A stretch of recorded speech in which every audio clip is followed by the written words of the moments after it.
Voilà, j'ai attaché la nouvelle couronne, donc j'ai dû un peu batailler pour tendre la chaîne, parce que avec l'ancienne couronne qui était bien plus grande, je pouvais la tendre vraiment bien avec le tendeur qui est juste ici, mais avec celle-ci qui est plus petite, c'était un peu plus compliqué, donc j'ai dû mettre un demi-maillon pour que ça puisse fonctionner, mais maintenant c'est fait, alors je vais accrocher le plastique avant et je vais faire les pare-chocs.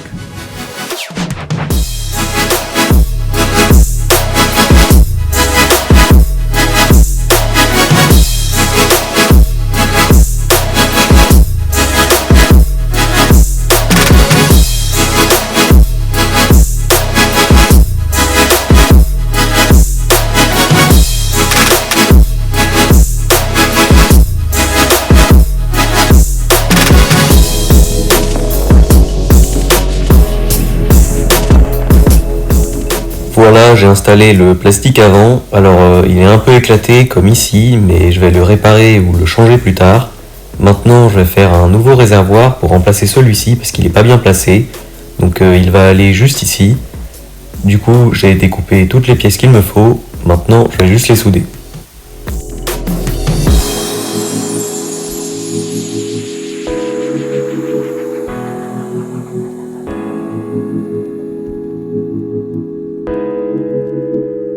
Maintenant, je vais juste les souder.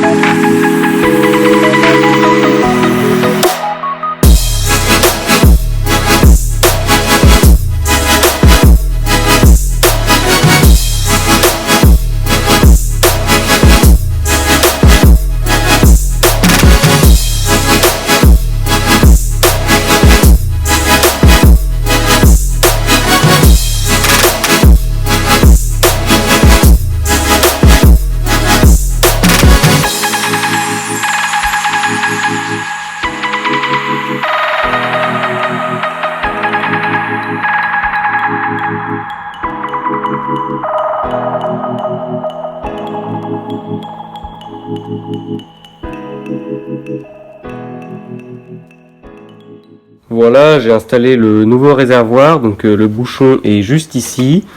Ensuite, en dessous, on peut voir le réservoir. Ici, il y a une petite jauge avec un tuyau transparent. Ici, il y a le robinet. Maintenant, je dois faire le nouveau circuit d'essence et je dois enlever ce réservoir.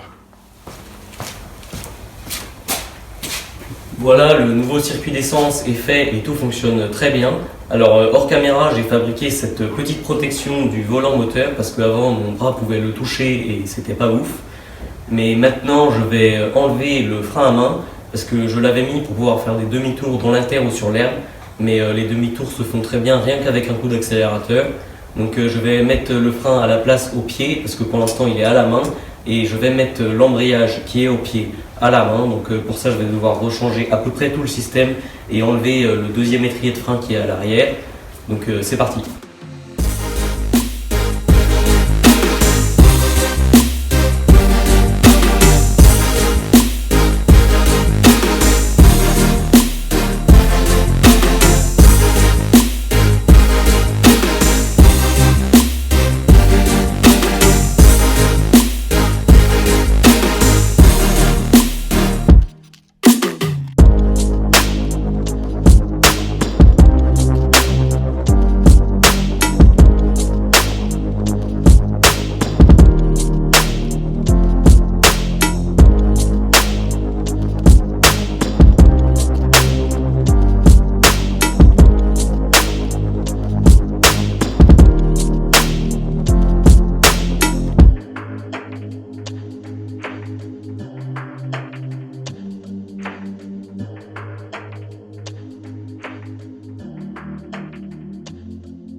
Voilà, j'ai fini d'accrocher le frein au pied et l'embrayage à la main.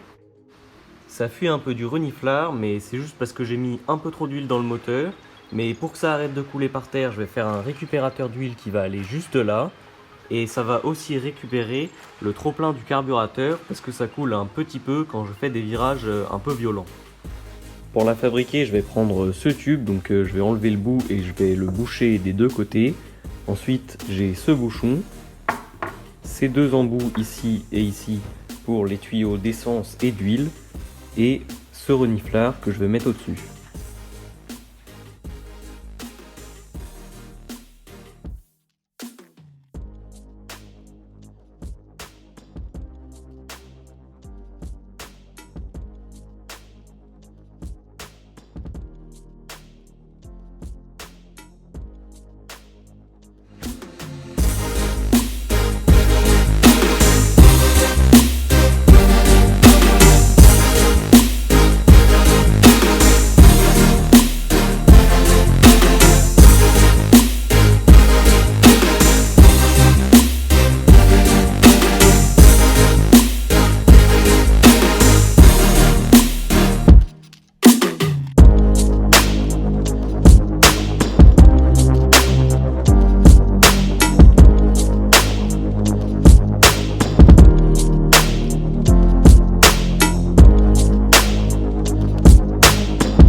Voilà, j'ai résolu tous les problèmes que j'avais avec mon karting.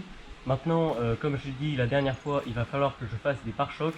Mais pour l'instant, c'est la fin de cette vidéo. Alors likez si vous avez apprécié, abonnez-vous, moi je vous dis à la prochaine. Salut!